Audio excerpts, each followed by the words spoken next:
agréable que nous puissions encore avoir le privilège de se tenir dans ta maison cet après-midi.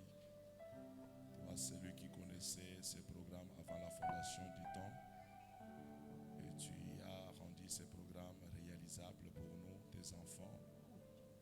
Alors, nous invoquons ta présence et nous croyons que tu es déjà là parce que ton peuple t'ont célébré. Et c'est toi, Dieu, qui a dit que tu sièges dans la louange et dans l'adoration. C'est pour cela, Seigneur, notre Père, ouvre-nous la porte du surnaturel. Permets que nous puissions tous avoir l'accès à cette manne spirituelle ce soir. Et que toi, tu sois un Dieu véritable dans ce programme, conduit par le Saint-Esprit, et que l'hôte soit là du début jusqu'à la fin de ce programme.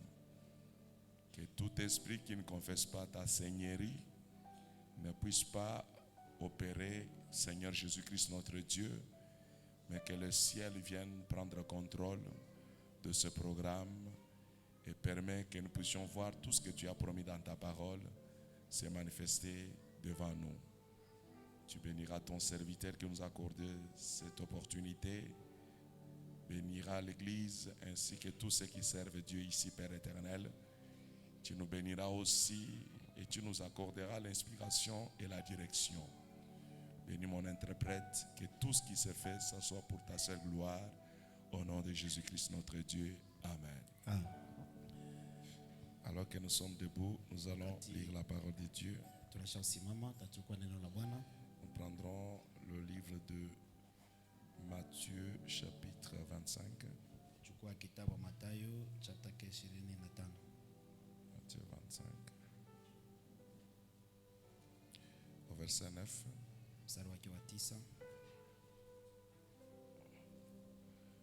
Les sages répondirent, non, il n'y aurait pas assez pour nous et pour vous. Allez plutôt chez ceux qui en vendent et achetez-en pour vous. Que Dieu bénisse sa parole. Lakini wale wenye busara wakawajibu wakisema, sivyo, yatatutosha sisi na ninyi, afadhali shikeni njia mwende kwa uzao mkajinunulie. Que Dieu nous bénisse tous ce soir. Nous sommes venus répondre à la sainte convocation. Et nous croyons que celui qui nous a convoqués, il est déjà au milieu de nous pour confirmer ce qu'il a à confirmer. Et nous avons été conduits à parler depuis le dimanche. Et nous avons compris ce que Dieu attend de vous et ce qu'il attend de nous tous. Et nous sommes en train de résoudre cette grande question que nous avons posée, comment dominer. Et le langage que le diable maîtrise facilement, c'est le langage de puissance. Quand vous engagez la puissance, là, le diable, il obéit et il accepte de céder. C'est pourquoi nous sommes un peuple privilégié. Parce que vous savez que Joël avait déjà vu ce temps de la fin. Et il a prophétisé en disant, mon peuple ne sera plus jamais dans la confusion. C'est le jour où les paroles de Dieu deviennent de plus en plus claires. C'est pourquoi je voudrais ajouter quelques éléments juste pour introduire ce que nous allons observer pendant ce programme. J'ai lu, Frère Branham, dans la prédication, vous devez naître de nouveau. Nasoma ndugu Branham katika mahubiri, mnapaswa zaliwa jipya. Dimanche 31 décembre 1961. Tarehe 31 Disemba Paragraphe 61, aya yake 31. En lisant, je prends ici, en lisant Nasoma hapa l'Ancien Testament et le Nouveau Testament, soma Agano la Kale na Agano et Jipya aussi les écrits de l'âge de Nicée. na maandiko kweli ya kizazi ya Nisea. Donc, pour que Frère Branham parle de ce qu'il veut parler, il a lu trois choses. Juu ya kusema vyote Il est allé dans l'Ancien Testament, il est allé dans le Nouveau Testament, na Agano Jipya, et il a aussi pris les livres na yalichukua pia qui kitabu parlaient sur l'âge de Nicée. wanasema juu ya kizazi ya Ok, Nisea. et c'est là qu'il a trouvé l'inspiration. Pale kweli alipata ushuhuda. Nous voyons que toute l'Église Kwamba kanisa yote s'est rassemblée quand la maladie frappait parmi le saints. wakati magonjwa yanapika kati ya wataifa, Donc, que ce soit dans la parole, iwe katika la Bible, neno, Biblia, l'Ancien et le Nouveau Testament, Agano Jipya na Agano la Kale, et dans les écrits de Nicée, na katika maandiko ya kitabu ya Nisea. selon l'histoire, Fanana na historia, nous voyons que toute l'Église tunaona kwamba kanisa s'est yote rassemblée lazima quand les maladies frappaient parmi les saints. kusanya wakati magonjwa yalikuwa yanapiga watakatifu. Écoutez un élément très important, Na msikilize jambo moja mafaka les kabisa. conditions de ce rassemblement, Mahali ya il dit kujikusanya, d'un seul cœur. na anasema wote walikuwa Donc, mtu quand mmoja, les na gens moyo sont mmoja. d'un seul cœur, Wakati watu wanajiunganisha na moyo mmoja, alors ça permet la connexion avec l'invisible. muungano pamoja Il na dit, Mungu. ils invoquaient Dieu Sasa walikuwa naita Mungu et leurs requêtes étaient exaucées. na karatasi yao kweli ilijibiwa. Chacun d'eux, en tant que membre du corps de Christ, Kama memba wa gênait mwili wa Kristo walikuwa nafunga chakula, et priait, walikuwa nasali, et Dieu écoutait Mungu alikuwa et nasikiliza, exauçait les alikuwa prières. najibu maombi. C'est ce que nous sommes en train de faire. Kweli tunakuja nafanya Et nous croyons que cette compréhension des choses kuelewa kwa vitu hivi sera encore réelle kuwa tena kweli dans ce kweli programme. katika hii matengenezo.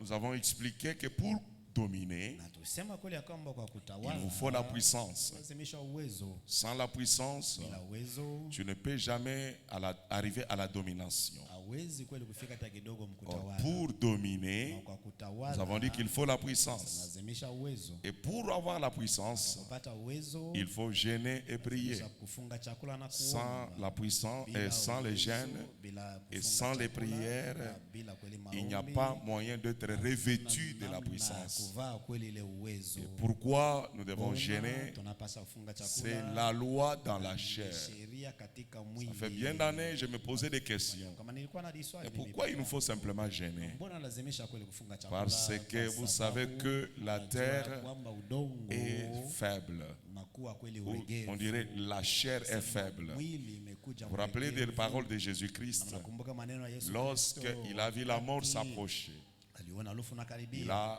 c'est à ce moment-là qu'il a sollicité la prière de ses disciples.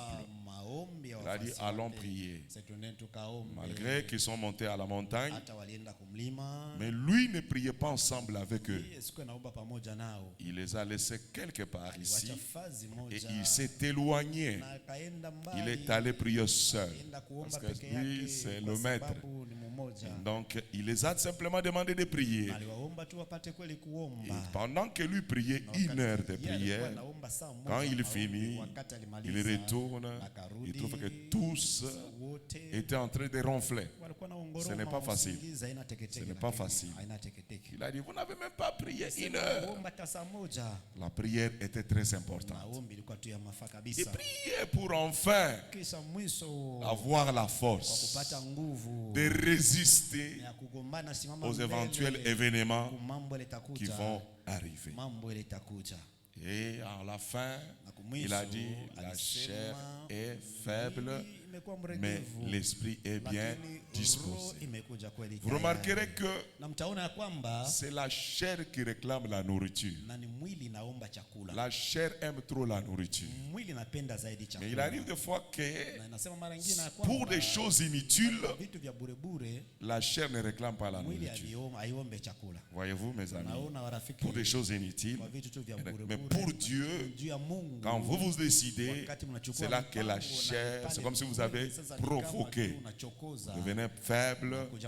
Pourquoi Jésus a dit la chair est faible, mais l'esprit est bien disposé. Alors comme la chair est faible, je dois les malmener. Je dois l'assujettir. Je dois les soumettre.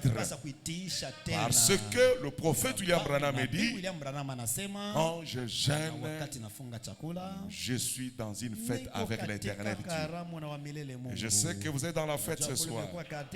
Est-ce que vous êtes dans la fête ce soir? Dans la fête, il n'y a pas le sommeil. Dans la fête, il y a l'ambiance. Dans la fête, il y a la joie. Alors, il ne faut pas gêner de manière à manifester la tristesse sur votre visage. Vous devez ressortir le vertu de joie. Et savoir que tu es venu fêter avec lui. Et il est là parce que tu as obéi un des principes. Amen. Et nous comprenons que tout ceci est le mouvement de l'esprit. Amen. Dans Ésaïe 41, 17, il dit, lorsque les pauvres et les nécessités chercheront de l'eau et qu'il n'y en a pas, et que leur langue est desséchée par la soif, moi, le Seigneur, je les entendrai.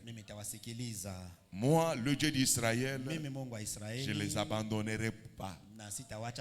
Je ferai jaillir le fleuve sur les collines et des sources au milieu des vallées. Je changerai les déserts en étang et la terre aride en courant d'eau. Voyez-vous mes amis, lorsque nous nous engageons dans le jeûne et prière, Dieu nous dit qu'il ouvrira des sources. C'est la vérité. Vous allez expérimenter. Vous avez toujours expérimenté. Développons ça. Chacun expérimentera ça. Les fleuves vont jaillir.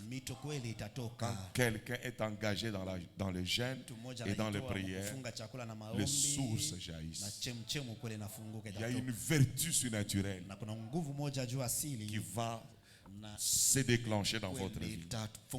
Et vous êtes appelés à sortir de ce programme avec une expérience personnelle avec Dieu.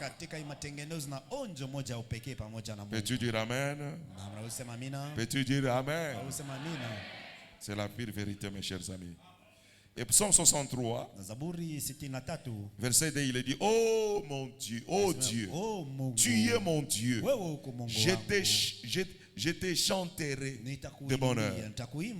Mon âme a soif de toi. Ma chair soupire après toi dans une terre aride et desséchée, où il n'y a pas d'eau pour voir ta puissance. Je ne peux pas accéder à la puissance. Je ne peux pas arriver à la puissance sans que j'ai une soif. Sans que j'ai une soif profonde. Ces choses-là, c'est comme ça que ça évolue. Voilà pourquoi David avait compris comment s'approcher de Dieu. Et il a écrit, il a chanté. Il a dit, comme une biche soupire près des courants d'eau, mon âme a soif du Dieu vivant. Le frère Branham a prêché plusieurs sujets sur la soif. Et quand il définit le mot soif, il dit c'est un ardent désir. C'est un désir ardent. Oui, nous sommes convoqués par Dieu ce soir. De quelle manière approchons-nous? C'est pourquoi j'aimais d'abord la base là-dessus. Dans l'objectif que nous puissions le faire selon Dieu. Et quand nous le ferons selon Dieu, chacun vivra les promesses de Dieu. Et il sortira avec un témoignage personnel. Amen. Amen. Nous pouvons avoir la puissance au moyen de la soif et au moyen du soupir dans notre chair. Il veut manger, tu le prives la nourriture. Il refuse que tu puisses même lever la main, dire amen à la parole. Toi, tu lèves la main. Anakataa usinyosha hata mkono, usinue mkono usema mimi Tu nakunena fais wewe juste unainua le mkono. contraire. Fanya kinyume. Il est en train de soupirer. Tu le fais souffrir. Umtese tena zaidi. Alors, le ciel s'approche de toi. Roho Mtakatifu. Que Dieu vous bénisse. Mungu abibariki. Que Dieu vous Mungu bénisse. abibariki. Amen. Amen. Dans Psaume 110, Na Zaburi Verset 110 mstari wa kwanza, David dit ceci. na Daudi anasema hivi, Parole de l'Éternel à mon Seigneur. neno wa milele kwa Bwana wangu. Assieds-toi à ma droite Na keti mkono wangu wa kuume. jusqu'à ce que je fasse de tes ennemis ton marchepied. Mpaka wakati tafanya wadui wako kama vikanyangio. Au verset 2, il ajoute, il Mstari wa dit, pili anaongeza, l'Éternel étendra de Sion le sceptre de ta puissance. na Bwana atazambaza Sayuni na Donc, nguvu ya Les uwezo. derniers jours, selon l'enseignement, Siku ya mwisho les derniers jours ont commencé dans la chambre haute. ilianza katika chumba ya juu. C'est là que les derniers jours ont Ni commencé. pale siku za mwisho ilianza. Nous sommes dans les derniers jours. Tumekuwa msiku za mwisho. Les derniers jours, ce n'est pas un jour. Za mwisho ana siku moja. Les derniers jours, Siku za mwisho. c'est le jour où Christ nous est enlevé. Kristo kweli alinyanyuliwa. Où il n'est plus avec nous. Kule Kristo hayupo pamoja Et nasi. quand il n'est plus avec nous, Wakati hayupo pamoja il nasi. est allé s'asseoir à la droite de la Keti majesté. kumkono ya Et Bwana il kwa reçoit uwezo. une recommandation. Anapokea kweli agizo. Il reçoit de Dieu ces mots. Anapokea kwa Mungu. Tu maneno. resteras ici Utabaki hapa. jusqu'à ce que je fasse de tes Wakati ennemis utafanya adui zako. ton marchepied. Vikanyangiwe vyako. Et en attendant ce temps-là, Chunga ile wakati. il va faire quoi? Atafanya nini? Il dit, l'Éternel étendra de Sion. Bwana kweli atazambaza Sayuni. Éternel étendra de l'Église. Atazambaza tu Que na l'Église, maua. Église épouse. Na kanisa Éternel biharusi étendra de Bwana. l'Église épouse Atazambaza kanisa biharusi. le sceptre de sa puissance. Na atazambaza nayo bakora ya uwezo Le wake. bâton du commandement. Bakora ya agizo Et yake. le bâton du commandement aujourd'hui Bakora ya agizo lake leo. doit être dans l'Église. Inapaswa kuwa ndani ya kanisa. C'est l'Église qui est appelée à Kanisa commander. inaitwa kweli kuongoza. Oui, à l'absence de l'époux, Kwa kukoseka, kwa à kusikia l'absence kwa du kazi, soleil, na kukosa qui kuonekana kwa éclaire jua. la Na terre. nani anaangazia C'est jua? la lune. Ni mwezi. Oh là là, c'est la lune qui doit éclairer la Mwezi terre. anapaswa kuangazia Oui, ulimwengu. à l'absence de l'époux, Kweli kwa kukosa c'est kwa biharusi, l'Église qui doit éclairer les kanisa mondes. napasa kuangazia ulimwengu. Oui, c'est l'Église qui doit commander. Napasa kuongoza. Nous avons appris que l'Église est un individu Kanisa imekuwa ni mwanadamu. parmi tant d'autres na kati individus. ya wanadamu wengine. C'est elle, c'est toi Ni yeye, C'est ni moi. wewe, ni mimi. que le ciel attend, Mbingu inakuwa na chunga. que la terre attend. Dongo nao unachunga. Aujourd'hui, ce n'est pas la révélation de Haina Jésus-Christ. ufunuo wa Yesu Kristo. Non, aujourd'hui, la nature n'attend pas la révélation de Haina Jésus-Christ. ichunge tena ufunuo wa Yesu Mais Kristo. aujourd'hui, la nature attend Haina inakuwa la na chunga révélation ufunuo des fils de Dieu ya wana wa Mungu. que vous êtes. Ninyi kama nyinyi. Mais qu'est-ce que Jésus a fait pour manifester? Yesu alifanya nini njoo ya kuonesha? Il a jeûné Alifunga chakula et il a prié. na aliomba. C'est le dernier jour, frère. Ni siku za mwisho ndugu. Le dernier jour, Kwanza siku ya c'est le mwisho jour de sa ni puissance. siku ya uwezo wake. Comme Salomon a dit, Kwa Nabii Salomo il y a alisema, un temps pour toutes choses. kuna wakati juu ya vitu vyote. Il y a un temps pour Kuna souffrir. wakati kwa kutesa. Il y a un temps pour s'y Kuna jubiler. wakati juu ya Il y a un kufurahi. temps pour toutes choses. Kuna wakati mes juu ya amis. kila kitu. Alors ceci est la saison Hii imekuwa ni majira de la puissance. ya uwezo. Et comme c'est la saison de la Kwani ni puissance, wakati majira ya il uwezo. suffit de connaître les principes. Naomba kweli ujue makanuni. Dès que tu te retrouves dans les principes Wakati de Dieu, unajipata kweli katika makanuni il y ya Mungu, aura na contact. kutakuja muungano. Et la puissance va couler dans ta vie. Itapunguziwa maishani Et mwako. tu manifesteras Wewe alors utaonesha le sasa œuvre de Dieu sur la na terre. matendo ya Mungu udongoni. Sans cela, Bila ile aucune manifestation. kuna kuoneshwa hata kumoja. L'Église doit dominer. Kanisa napasa kutawala. Dis à ton voisin, tu dois dominer. Onesha jirani wako anapasa kutawala. Tu dois dominer. Unapasa C'est kutawala. pourquoi David a crié, Kwa maana Daudi quand alipokuwa je marcherai dans la vallée de l'ombre de la mort, katika bonde la mauti. je suis certain que je suis dans la vallée de l'ombre de la mort, Unakuwa katika bonde ya kimvuli ya où mauti. tout est flou Kuna tout vyote autour de vimekuwa moi, vyeusi mbele où yangu. tout semble ne pas avancer. Kweli haviendelea hata Mais kidogo. quand je serai dans la vallée de l'ombre de la mort, Katika bonde la mauti ya maluku. je ne crains aucun mal. Sitaogopa mabaya hata moja. Pourquoi je n'ai pas de crainte? Mbona siwezi, sina na oga? Car tu es avec Kwa moi. maana umekuja pamoja na mimi.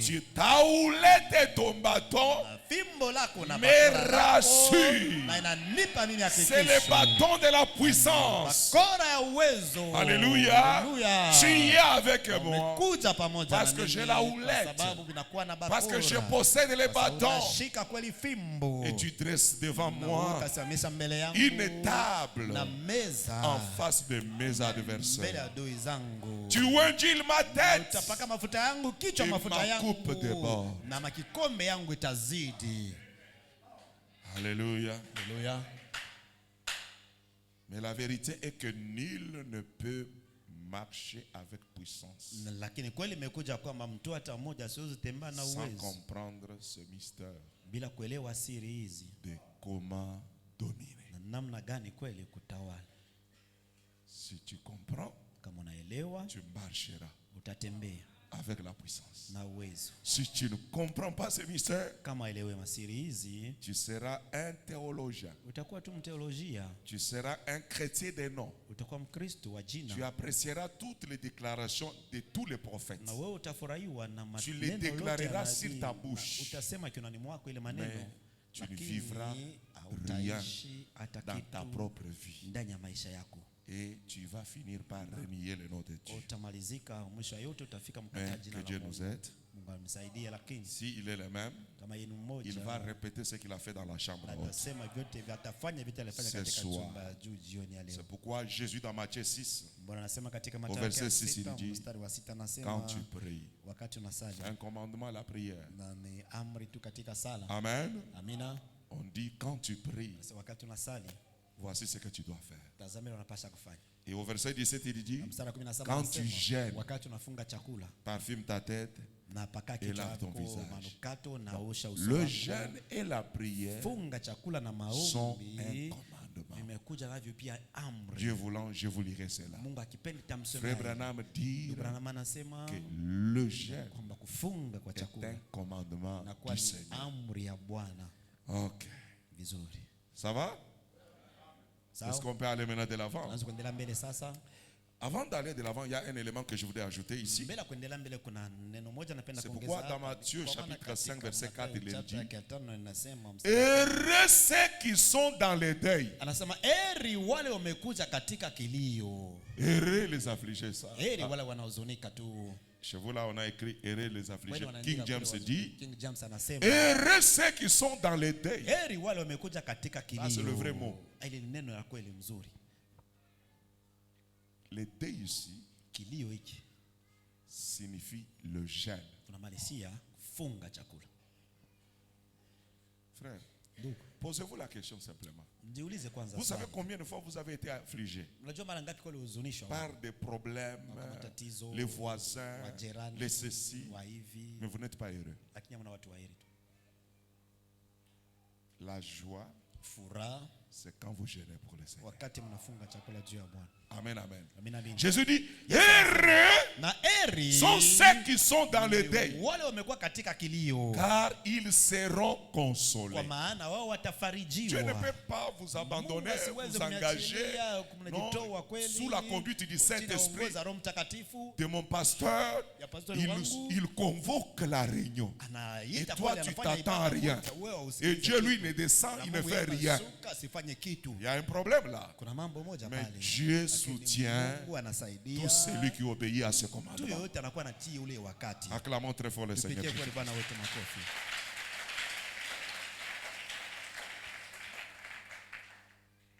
Dans 1 Pierre chapitre 5 verset 8, Na katika Petro wa kwanza il est dit ceci, mstari wake wa pili anasema, soyez sobres, na muwe watu tu wa kujitoa veillez, na mkeshe votre adversaire, na adui wenu le diable, diabolo rôde comme un lion rugissant, anazunguka kando yenu kama cherchant simba na qui nguruma, il dévorera. mtoganya na wezi kweli kuharibu. Comme il est là, Kwani vya c'est amekuja un pale. rôdeur. Ye mzungukaji tu. Il t'attend à chaque seconde. Chunga kila sekondi. Il attend que tu commettes une Na wewe faute. ufanye kosa hata moja. Il est à la quête, il est en train de te rechercher. Kutafuta na anakuwa na kutafuta. La seule façon de s'en Namna sortir, moja moja ile utaweza c'est d'être sobre kwa mtu atoleo et de veiller. na unakesha tu. Vous me donnez votre attention. Unapatia angalisho yenu. Vous y êtes? Unafuata. Le mot veiller Na ile tamko kweli kukesha en hébreu na Mkiebrania qui vient du mot shawakat, inatoka kwa ile neno inaitwa qui veut shawakati, dire na en français maanisha lugha ya s'éveiller Kimombo na ni kujifungia ou être alerté. wala kuwa mtu kama yule tu anasopeshwa. En grec, Na Mkigiriki qui veut tout simple, qui vient du mot de maanisha inatoka mneno gani? Gregoriou, Na regoriu, faire attention à l'indolence envers les soudaines calamités. na wewe ni kupeleka angalisho lako kwa mambo tu mabaya liko nakuwa nakuja. C'est-à-dire qu'il y a des événements fâcheux mambo moja mbaya qui doivent arriver. ile napasa Des kufika. calamités doivent Kwa frapper. mambo ya mbaya yanapasa kupika. Mais Lakini on te demande de rester wanakuambia ubaki tu unaangalia. en éveil Unachunga ile mambo pour ifike. éviter Njoo upate kuiepuka. d'éviter ces Na calamités upate kuepuka ile et mambo. toutes ces choses-là. Na vile vitu vyote. Et c'est pourquoi on vous demande d'être vigilant. Kwamba mpate kuleta angalisho yenu. Amen, amen. Amina. Veiller signifie aussi être vigilant. Na kukesha na maanisha kwa mtu Veiller signifie monter la garde. Ni kuwa kama zamu unakuwa na Oh,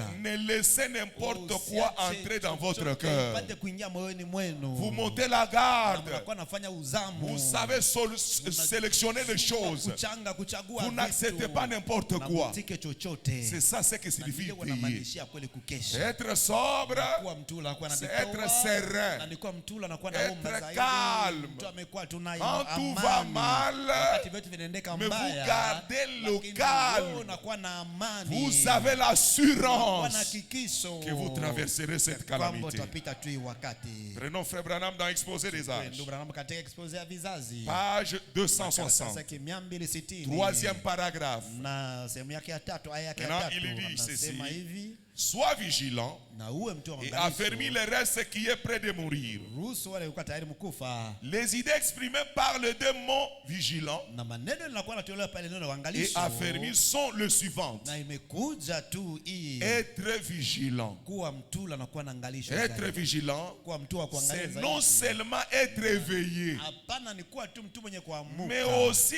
être en un état d'alerte. Na ni kuwa tu muali moja ili wanakuwa Donc, Musa Si kusopesha. Dieu nous a convoqués ce Kama soir, Mungu alituita jioni ya c'est leo. pour que chacun soit en alerte. Kila mmoja apate kweli kutoa On sikio est yake dans na l'attente kuangalia. de quelque chose qui va arriver. Chunga kweli jambo moja litafika. Autrement dit, Namna dans nyingine ya kusema, l'expectative. kweli tunakuwa On mkuchunga. est dans l'expectative. Tumekuwa kweli mkuchunga. On s'attend à un événement qui Tunachunga kweli arrive. mambo moja Et litafika. cette attente, Na cet kule événement-là, kuchunga na kuchunga kwa ile nous mambo place dans une condition natutia katika hali d'alerte. moja, hadi moja Je tu sais que ya sio quelque chose va kulala. arriver avec Najua vous. kule jambo moja itafika Je sais que sasa quelque hivi. chose va arriver avec Kule l'Église. jambo moja itafika ndani ya C'est kanisa. dans cette Na condition-là katika ile hali que nous devons nous na comporter sisi tunapaswa dans cette salle kujiongoza ce soir, katika chumba hii après jioni, ce kisha, soir na kisha et jusqu'à la jioni, fin de ce programme. mpaka mwisho wa hii matengenezo. Écoutons Frère Branham. Sikiliza sana ndugu Branham. Il dit, mais aussi être en un état d'alerte, Na mbingu kule inakuwa mbaya ya manquer kuchunga. à cela impliquerait un danger, Na kukosa kweli kufanya ile itakuwa naleta hatari moja. une défaite. Na kushindwa ukosefu Affermir ne veut pas seulement dire donner de la force. na kweli uregevu amaanishe kweli ya kwamba kuleta Cela nguvu. signifie aussi Ile fixer. inamaanisha pia kweli kuangalia kutia macho. Établir en vue d'une situation permanente. Kutia macho kwa mambo moja na kuwa kila wakati. Et dans la prédication de la résurrection de Katika Lazare, mahubiri ufufuko wa Lazaro. prêché le 13 août Tarehe 1950, 13 Agosti mwaka 50. paragraphe 4, Na Frère yake Branham ya dit, nne ndugu Branham anasema si votre estomac est kama vide, tumbo yako imekuwa wazi. voilà comment nous devons Tazama rester namna en gani alerte. tunapaswa kubaki kweli mkuchunga. Voilà de quelle manière tu dois veiller. Namna gani unapaswa kukeshi. Voilà, Frère Branham Tazama, vous ndugu explique. Branham ananifasiria. Qui est éveillé, Nani anaweza c'est kuamuka? quelqu'un qui obéit à Ni ça. mtu anakuwa anatii kwa Il hili. dit, si votre estomac est Kama vide, tumbo yako imekuwa wazi. le sang monte au cerveau. Damu inapanda mpaka kubongo. Ça, c'est scientifique. Na hii ni watu wa Si siasa. votre estomac est Na kama vide, tumbo yako inakuwa wazi, le sang n'est plus dans damu l'estomac, yako haina tena katika tumbo. mais le sang monte au Na damu cerveau. inapanda makubongo yako. Alors vous Na êtes censé sasa être wewe en unakuja alerte. mtu anakuwa tu na kesha. Je ne sais pas si Life Tabernacle Sijui kama comprend. Life Maskani naelewa. Donc quand vous jeûnez, Wakati mnafunga chakula, vous dégagez na l'estomac. mnakuwa natosha tumbo L'estomac inabaki est wazi. vide. Tumbo inabaki wazi. Comme Dieu travaille avec votre sang, Mungu anatumika na damu yenu. c'est au moyen du sang qu'il y a les connexions avec les esprits. Damu kunakuwa muunganisho kweli na mapepo. Alors votre sang monte dans le Damu cerveau. yenu inapanda katika Et bongo. puisque le sang est dans le Kwani cerveau, vous êtes dans l'alerte. Vous êtes sensible.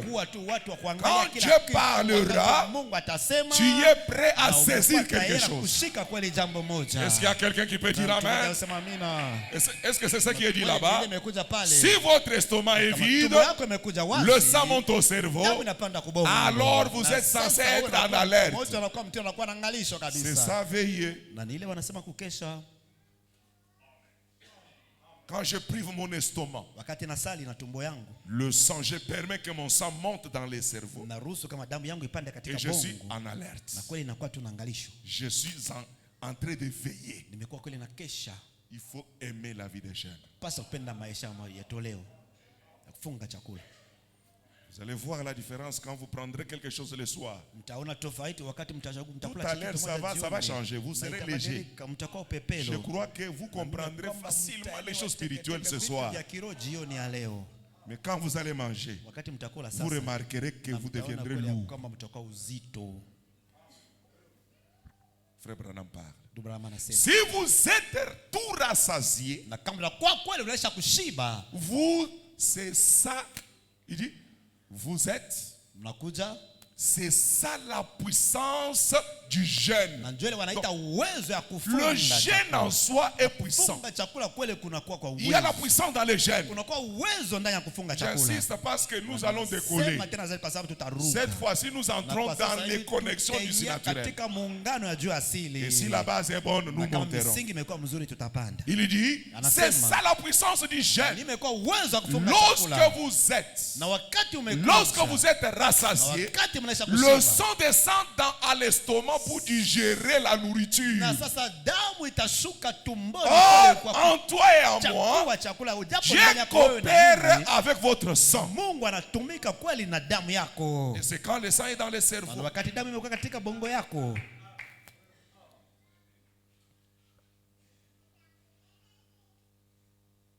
Vous voyez?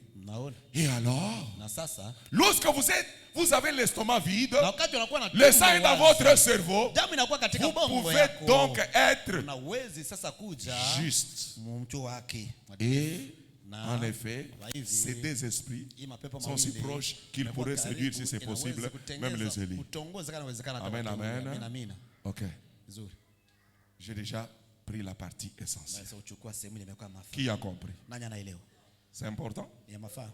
C'est important maintenant que le diable ne te mente pas. Ne vendez pas ton droit d'aînesse. Ça, j'insiste. Oh, je vais manger un peu de pain. Non. Esaü a manqué à la bénédiction du premier-né à cause de l'entil, à cause de la nourriture. Rien que ça. Pas autre chose. Rien que ça.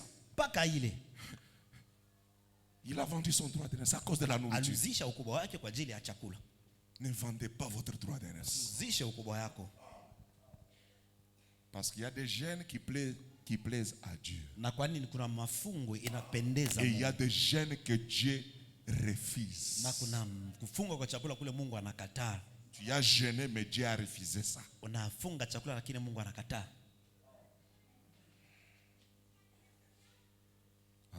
Amen. C'est pas ça mon message, mais je sens l'esprit me conduire dans cette direction. C'était pas prévu.